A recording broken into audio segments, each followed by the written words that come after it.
So we're going to start with the opening of Luke's Gospel. Luke, not quite the opening, but the opening of the nativity story that Charlie Brown read on the television. In those days, a decree went out from Caesar Augustus that all the world should be registered. It's a very interesting way to begin the account of Jesus' life. Luke, I think, is showing that there's something very significant going on. There's a new king, Caesar Augustus, who for the first time had the ability to exercise world dominion. This registration of all the peoples in the empire is a very significant moment in his administrative power. And at that very moment, a new king was born in an obscure province of the empire, a king whose claims and challenge would be one day very evident to those who ruled Rome. Rome had a term called the oikumene, which is the known world, the civilized world, we would probably say. And that's the term in Luke 2, that all the world should be registered. It's the oikumene, the Roman world, the world of civilization, the world that matters, basically. Later in the Gospels, Rome will keep learning about this new king. Pontius Pilate found out that the king's reign was not of this world in John 18:36. That could sound to some people like Jesus' kingdom is irrelevant to earthly powers like Rome, but actually that's just clearly not true, because the King Jesus and his kingdom keep confronting Rome in different ways. I think the right way to understand Jesus' statement there is that his kingdom is greater than Rome or any earthly power. It's not supported by mere earthly political strength, but by heavenly and spiritual strength. After Roman soldiers crucified Jesus, he rose again. They treated him like a slave, but he came back like a king, sending ambassadors all around the world announcing his reign, and those are the apostles. In the book of Acts, constantly Roman magistrates are being bewildered by the apostles and their ministry. They don't know what to do. They don't seem to have committed any horrible crime. They're starting all these riots. The Jews are not happy. The Jews are always an element in the Roman Empire at that time that were unstable politically, and there was always these concerns of rebellions and so on. So anybody causing trouble among the Jews is going to be concerning to any Roman emperor. In the year 110, we have a letter from a governor named Pliny the Younger, and he wrote to the Emperor Trajan, and he said, "I need advice about how to handle the Christians." And basically, in the course of asking advice, he tells Trajan what he'd been doing, and he's basically bouncing some ideas off the Emperor Trajan. That's probably too informal a way to put it, but it's something like that. And he basically says, Christianity seems like some exotic superstition, and it also seems concerning because it might be a dangerous political association. So I decided to torture a few of them, see if they would confess. And then after that, I decided to make them all offer sacrifice to the emperor. And any who didn't, I figured they're stubborn and they're no good, so I executed them. And that's Pliny the Younger's rather unsophisticated approach to this. He just figured, let's get rid of the troublemakers. He said, "I had no doubt, whatever the nature of their creed, their stubbornness and inflexible obstinacy surely deserved to be punished." And it's interesting, sacrifice was the test that Pliny implemented. Are they going to offer sacrifice to the emperor, or are they not? That was the kind of the up or down question. He didn't really care. Like, for instance, he didn't ask them what they thought about creation. He didn't ask them what they thought about, different gods. What's your view on Zeus? Nothing like that. None of that mattered. It was just, will you offer sacrifice to the emperor? And that leads us to think about sacrifice. And this is really important for understanding how things went down between Christianity and Rome. Sacrifices were really important in Rome. One of the emperor's titles was Pontifex Maximus, High Priest. That title is still, if you go on Twitter and you type in Pontifex, you get the Pope's Twitter account. That's the ancient Roman title for the emperor in his religious duties. He was the guardian and the leader of Roman sacrifices. And that meant sacrifice was always closely associated with high political office. They were always very significant public acts. It wasn't just a sort of private matter. It was the emperor's job to make sure the sacrifices were right. Sacrifice was also very important in the military. Before a battle, the priests would offer sacrifice to seek the god's help. You know that term augur? It doesn't augur well. Have you ever heard that term? That comes from these sacrifices, because what they would do is they would like open up a chicken and spill the guts on the ground. It's kind of gross. And then the priest would like look at the chicken guts and see, yes, it seems like a good time to launch into battle. So reading the tea leaves is a much more civilized English thing to do. Reading the chicken guts was sort of the Roman way to do it. And yeah, so anybody in the military had to be very comfortable with sacrifices like this. Otherwise, you'd run into problems. Now, the Jews stood out in this whole system because they wouldn't participate in Roman or Greek sacrifices because they had their own god with his own sacrifices at the temple, and that was the only place that they would offer sacrifice. But actually, even though they were different from the rest of the population, their way of doing things actually fit in pretty well. If you think about it, the Roman Empire didn't force everybody to have the same god with the same sacrifice, but they did want everybody to have their own sacrifice to their own god in their own place, done their own way, so that culture, politics, religion, it would all kind of work out together under this larger system of the empire's leadership. And so as long as the Jews didn't rebel, the Romans weren't too bothered, if the Macedonians have their way of offering sacrifice and the Jews have their way, it's okay. It didn't stress them out too badly. What really didn't fit into the empire was the Christian way of offering sacrifice, which was not to do it at all. That was a very surprising thing. So much so that the Christians were charged with being atheists. So, think about that next time someone says we're too religious. You can just tell people, actually, they used to say we weren't nearly religious enough. That was the original charge against Christians. The other thing that was really troubling in the Roman Empire was that Christians crossed all the ethnic boundaries. So the Jews, you had to be Jewish or sort of willing to become either very adjacent to Judaism or actually become Jewish yourself in order to share in that whole system of Jewish sacrifice.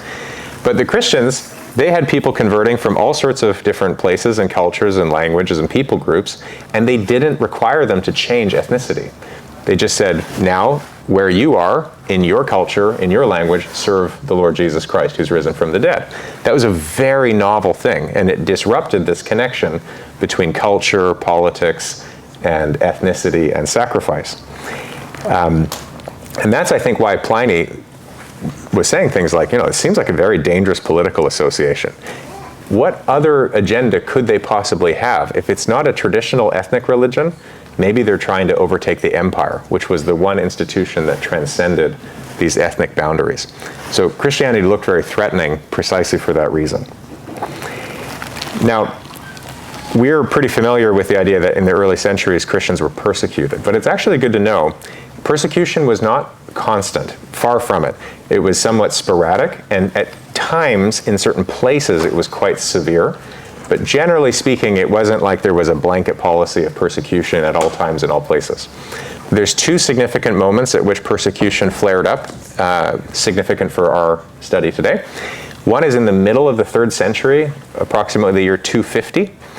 There was an emperor named Decius who required that everyone sacrifice to Jupiter and started kind of enforcing this policy much more strictly.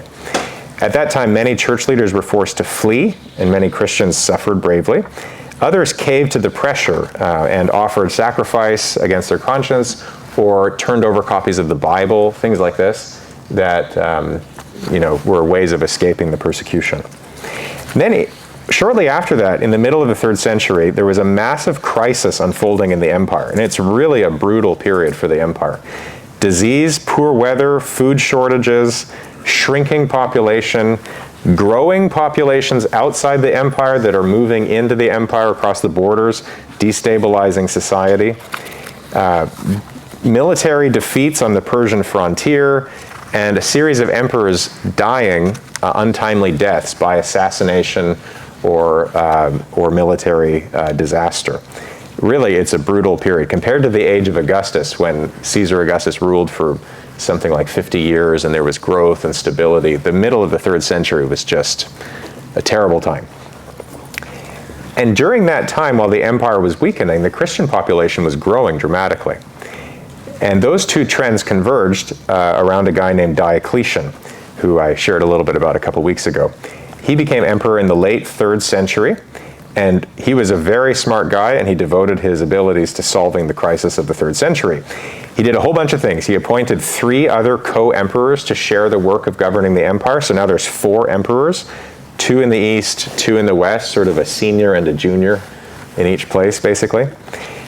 He reorganized the empire's management and finances, and he also made it a priority to restore traditional piety.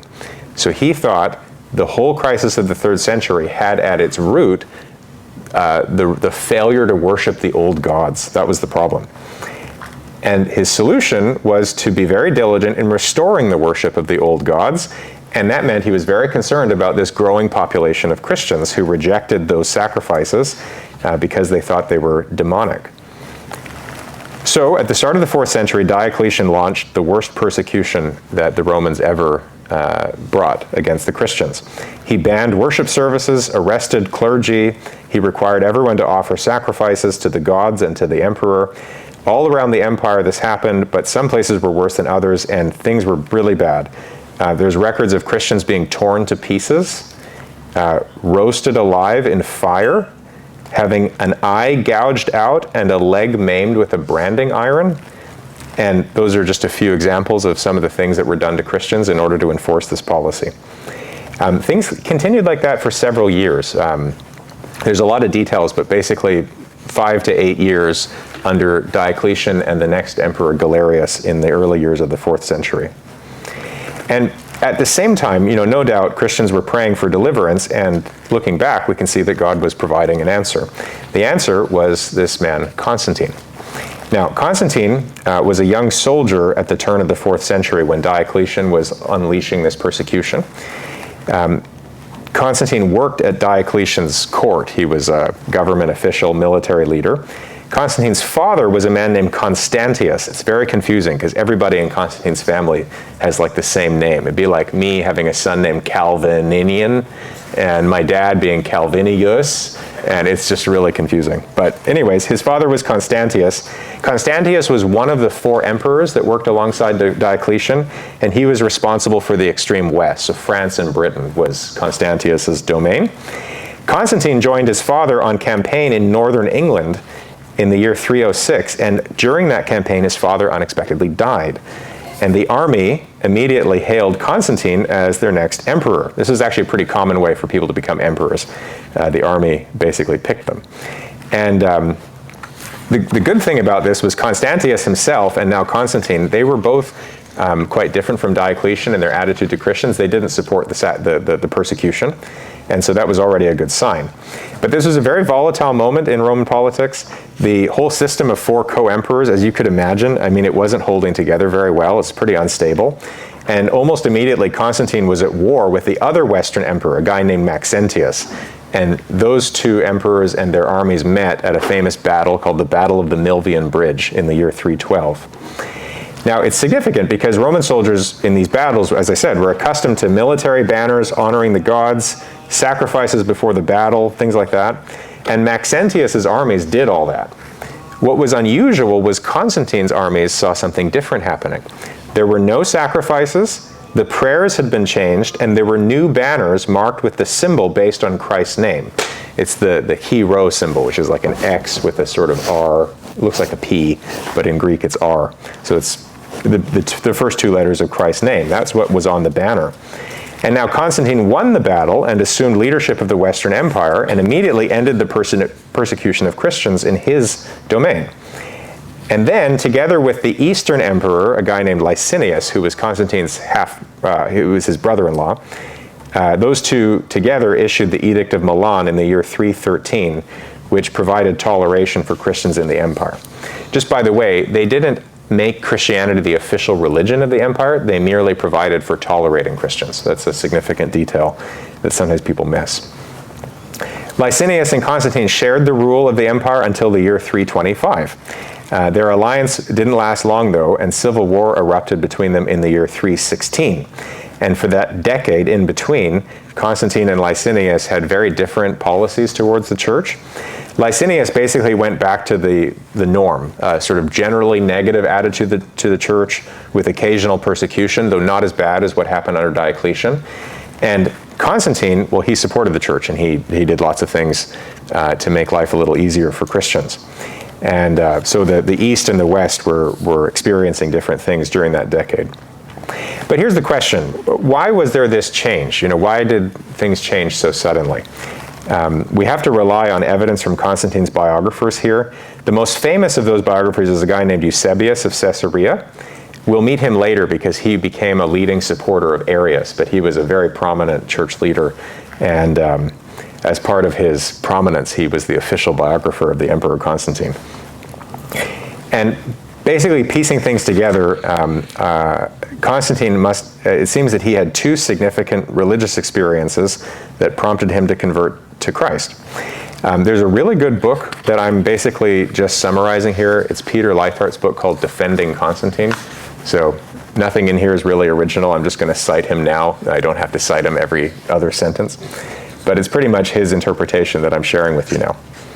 The first of those experiences happened in the year 310. Constantine and his soldiers saw some kind of vision. They described it as something like a double halo around the sun with beams of light forming a cross in it. And it was a public vision. It was something not only Constantine saw. And the second was the night before the battle at Milvian Bridge, and Constantine reports hearing from God, "By this sign you will conquer." And the sign was the cross, or that key rho symbol.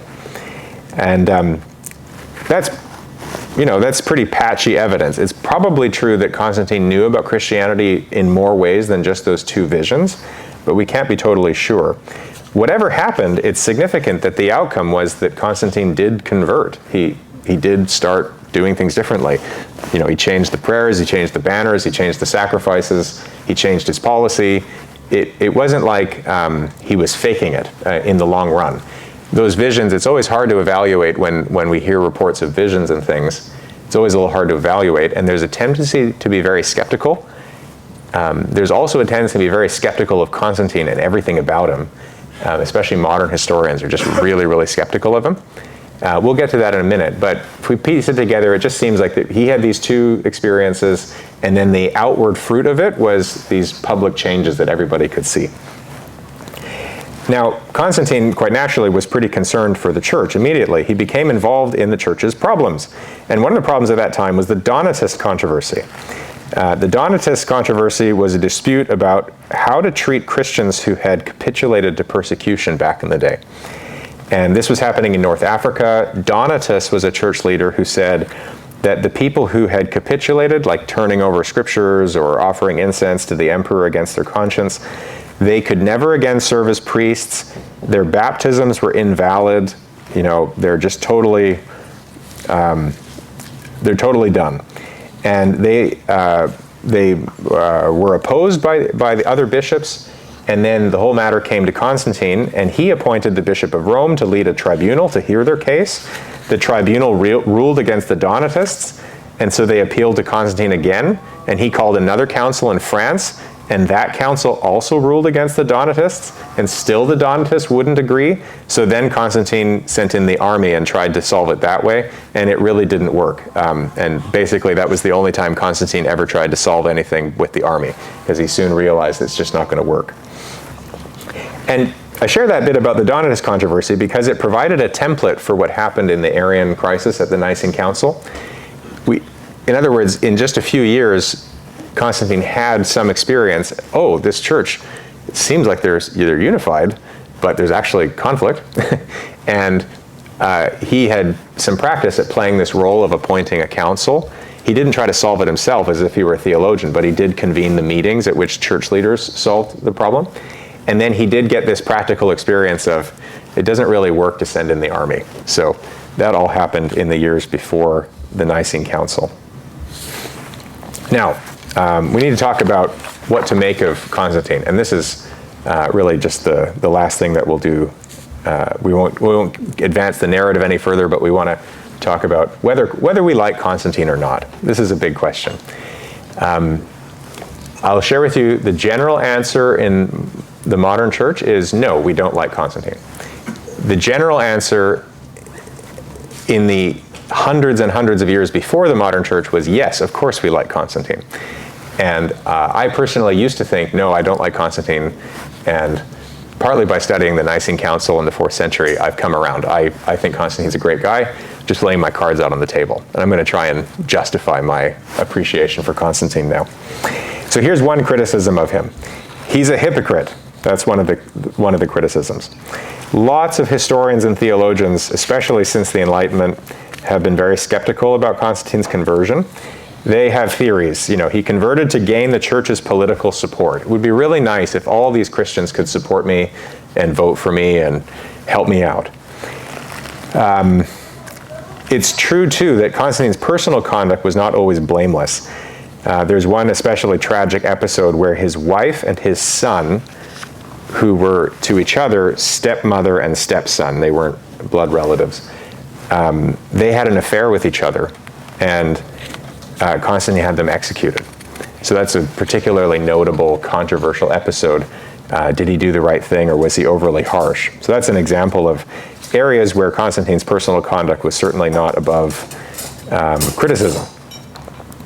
I would say it's always difficult to give a fair evaluation of an ancient political and military leader. They often faced pretty tough choices, and the evidence that we have is always very sketchy. So you always have to think, who's reporting this, and what motive would they have for reporting it in a certain way? And in the 20th century, we still have lots of evidence to sort through things like that. In the 4th century, we might have like 3 pieces of evidence, and that's all you've got. So there's a lot of guesswork going on in some of these interpretations, and I think we should be somewhat cautious. In general, healthy skepticism about politicians is always a good idea. Like, that's perfectly reasonable. And it's true that Constantine was not motivated purely by theology or personal godliness or something like that. There was a lot going on in Constantine's life, and so we should be realistic about that. On the other hand, I don't think it would be totally fair to write him off as a total hypocrite. He did effect an enormous change in Roman public life. I mean, he ended the old sacrifices. He ended thousands of years of religious tradition that were evil. He ended the persecution of Christians. He introduced many legal reforms to protect the poor, vulnerable children, slaves. He funded new church buildings, afforded protections to Christian clergy, and one really crucial thing was he recognized the jurisdiction of church courts. And you might think, why does that matter? And one reason is because the Roman court system was very dysfunctional, especially if you didn't have a lot of money. You know, sound familiar? If you were a poor person, the Roman courts were just so complicated that essentially there was no way you were going to be able to get justice there. But church courts were different. They were much more immediately available to normal people. And for settling relatively small and simple disputes, they were a very good setting for solving day-to-day problems. And Constantine recognized those courts, which was a huge blessing to many people. And under Constantine's leadership, crucifixion was banned. It was still a practice at that time to crucify slaves. And branding was banned as a punishment. So I think if you met a politician who'd accomplished that, you know, if we lived in a country where people were being crucified, branded, where there was persecution of the church, where the legal system was really oppressive, and somebody came along and fixed all that, I mean, we might have questions about whether he should have done this or that, or his personal life was totally blameless, but we might have to say in the grand scheme of things, nice. So basically, I think at least that level of appreciation for Constantine is warranted, because he did do a lot of things that were very good. Another criticism of him is that he's the reason there's a lot of compromise in the church. The basic premise of this way of thinking is that power corrupts, right? Anyone who has power is corrupt. And, you know, I didn't plan to say this, but basically I'll just point out, if that's true, who's the most corrupt person in the world is God, right? And Jesus. It can't be true totally that power corrupts. Otherwise God would be corrupt, okay? So power corrupts might be a true sort of statement about life in a fallen world under certain circumstances, but it can't be an absolutely true philosophical statement that applies to all of reality. I will say many modern Protestants fall into this mentality. They're very suspicious of everything after Constantine, and they think of the Reformation as kind of the bright light shining again after the Dark Ages began under Constantine. So 1300 years from Constantine to Luther, oh man, wish we could have skipped those 1300 years and get back to the pre-Constantinian period. I don't think that's a very good understanding of the Reformation, partly because the Reformers themselves did not think this way. For instance, Matthew Henry, in his commentary on Revelation, says that Constantine's triumph over idolatry fulfilled various prophecies of Scripture. Now, whether Matthew Henry's right in those exegetical comments, my point is just that he wasn't negative about Constantine. And if we want to be faithful to the Reformers, we shouldn't assume negativity to Constantine as part of that. Another thing is that the Reformers did not call for a complete separation of church and state. Today it's common to hear, oh yeah, the emperor had no business calling a council for the church because the emperor is involved in the state and the church should call councils. One problem with this is that we have in our hymnals the Westminster Confession. And do you know who called the Westminster Assembly? The Parliament. The Parliament, right. The government, in other words, right? And do you know who called the Synod of Dort? The assembly, the sort of equivalent assembly in the Netherlands? Again, it was the Dutch government. So if it's totally true that anything the government does to call a council, well, basically, kids, you should quit learning the Westminster Shorter Catechism. Maybe you'd be glad you're relieved of that duty. Okay, but in other words, basically, being Protestant does not mean that we believe the government has no positive role in religion. There's a lot to debate there, a lot to discuss there, but at the very least, in our own history, the English Parliament called the meeting that gave us our own Westminster standards. So we need to kind of just recognize that that's part of our life too. And Constantine's not a total anomaly in this larger pattern. He fits into this pattern pretty well. Another thing that comes to mind when people say Constantine was a compromiser is, well, what did you want him to do? What was he supposed to do?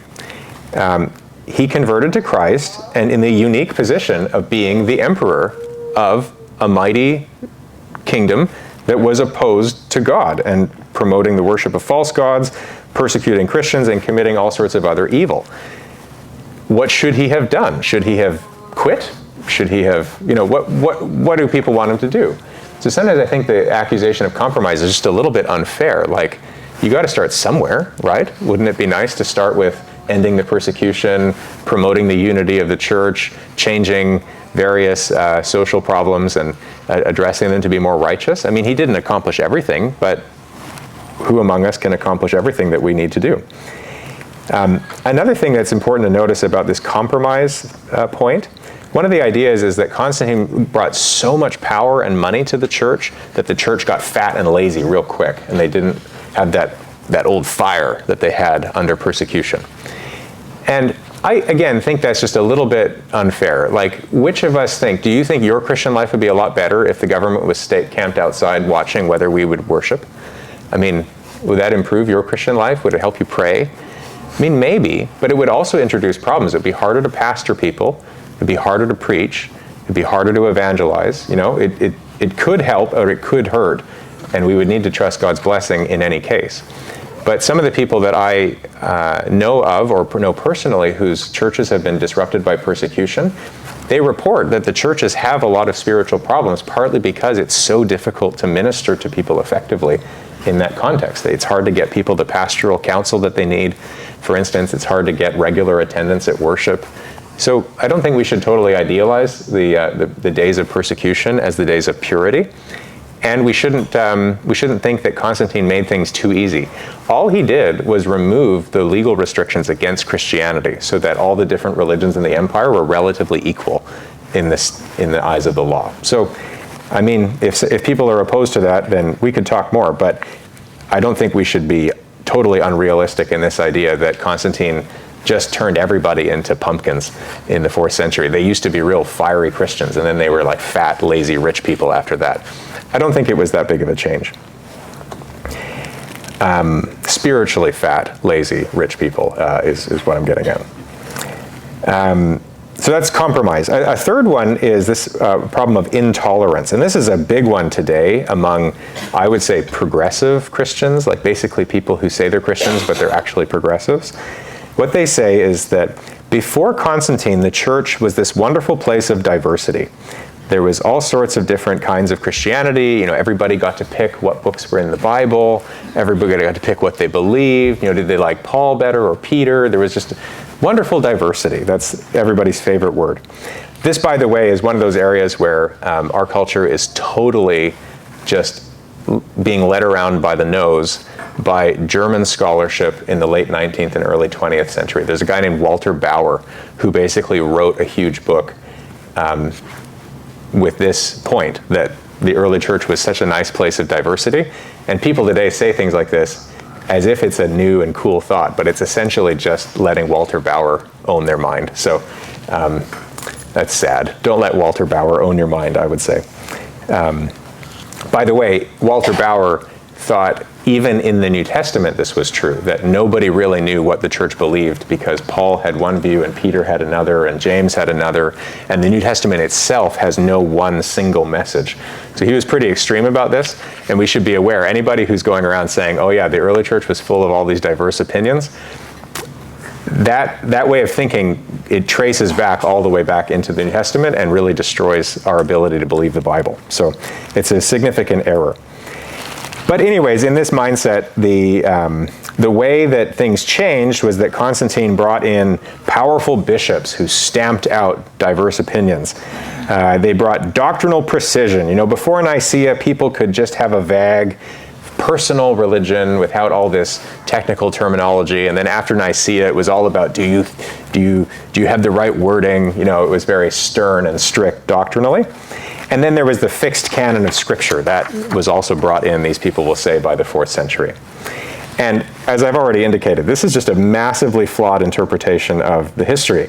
The canon of Scripture was not discussed at the Council of Nicaea. It didn't even come up. There's nothing about the Council of Nicaea that's relevant to the canon of Scripture, just so you know. The internet is wrong on that point. Our earliest list of the New Testament books does come from Athanasius in the 360s, but it's the same books in that list that everybody was writing about in the earlier centuries. So if you go to read the biblical commentaries that people like Irenaeus were writing in the year 150 to 180, he's writing about all the books that end up in Athanasius' list. So it's not like, I mean, you don't really need a list. You're just busy studying the Bible, and then somebody makes a list, and it's the same book. So that's not that big of a change. They also didn't fundamentally change Christian doctrine. The creed that Nicaea produced was mostly just traditional creedal language. People were already familiar with it in their Sunday worship and in their church life and their baptismal discipleship and so on.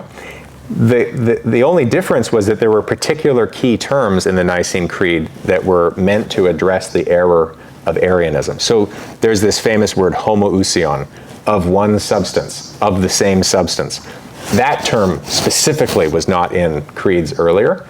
But other than that, the idea of a creed directing our faith to the Father, the Son, and the Spirit, and covering the events of Christ's life and doctrine of creation, you know, this was pretty much ordinary stuff, and the Nicene Creed wasn't a huge departure on that point.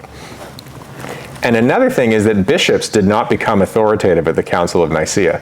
They actually already had that way of structuring the church in the earlier centuries. They may not have been as well funded as they would become in the 4th century, but basically Cyprian in the 3rd century, Ignatius in the 2nd century, these were officially recognized and ordained church leaders. The church was not some kind of formless democracy in those earlier years. It had real government. And by the way, the important point here is not whether bishops or like Presbyterianism is right. That's not the question. The question is, was there formal government structure in the church? And the point is, both before and after Nicaea, yes, there was formal government structure. Nicaea didn't change that. And if anybody has this idea that the bishops were like all powerful after the Council of Nicaea, they should just read the poor bishop's writings saying, if nobody's agreeing with me, this is getting out of control. Like they don't write in this sort of secret police way, like, if you don't agree with me, I'll make your life very difficult. That's not the nature of the writings that you find in the 4th century. it's like really frazzled pastors saying, guys, like, you got to just go back and read the text again. I'm trying to explain to you, this is the right doctrine. You know, it's very normal pastoral leadership. And the other thing is, the other good evidence that bishops were not all powerful is that Athanasius spent 20 years in exile. I mean, he was the most powerful bishop. Officially, he was the most powerful bishop in the 4th century. Poor guy. I think he didn't realize how powerful he was because he had spent so many years in the desert running away from people. So if that's what power is like, you know, don't give it to me. So this whole idea that the 4th century began an era of compromise, I don't think is going to stand up. A final comment, heresy. Was Constantine a heretic? And I'll just say, it is true that Constantine did support the Arian side too much. I don't want to get ahead. We're going to get there in future weeks. But I'll just say simply, there was a lot going on. Athanasius was a big personality. This guy Eusebius was a big personality. Sometimes Constantine felt more friendly towards Athanasius, sometimes more towards Eusebius. And it has a lot more to do, I would say, with like personalities than it does with doctrine. The fact that Constantine, when he died, he had just been baptized by an Arian bishop. Some people really make that proof that he wasn't a sincere Christian. I would just say there was a lot of things that were very unsettled at the time, and Constantine didn't have perfect discernment. And on that we can agree. So let's conclude. Here's a sort of summary comment and a quote from a historian called Friend. W-H-C Friend, no I, F-R-E-N-D. So here's my summary. Constantine solved the crisis of the 3rd century, which even Diocletian couldn't finish. He stopped persecution. He became the first emperor to honor Christ. And these are amazing accomplishments. Here's this historian Friend describing what Constantine achieved, and he says it was a religious revolution. And here I'll read this quote because it helps you understand how big a deal this was. Traditions that had governed ideas and actions of rulers and subjects alike for hundreds, if not thousands of years, yielded to new values hitherto regarded as dangerous to the state. In their turn, these values and ideas were to endure in the Eastern Mediterranean until the fall of Constantinople in 1453, and beyond that in the empire of the Tsars before being swept away in the cataclysm of the Russian Revolution. So if you want to measure Constantine's achievement, measure it by this. Only the Bolsheviks in the 1920s managed to overturn what he set up in the 4th century. And that's a really remarkable comment. And that leads us back to Luke 2, verse 1. Caesar Augustus said all the oikumene, all the Roman world should be registered. It was only a few hundred years before, through Constantine, Christ's reign came to the entire Roman oikumene in return.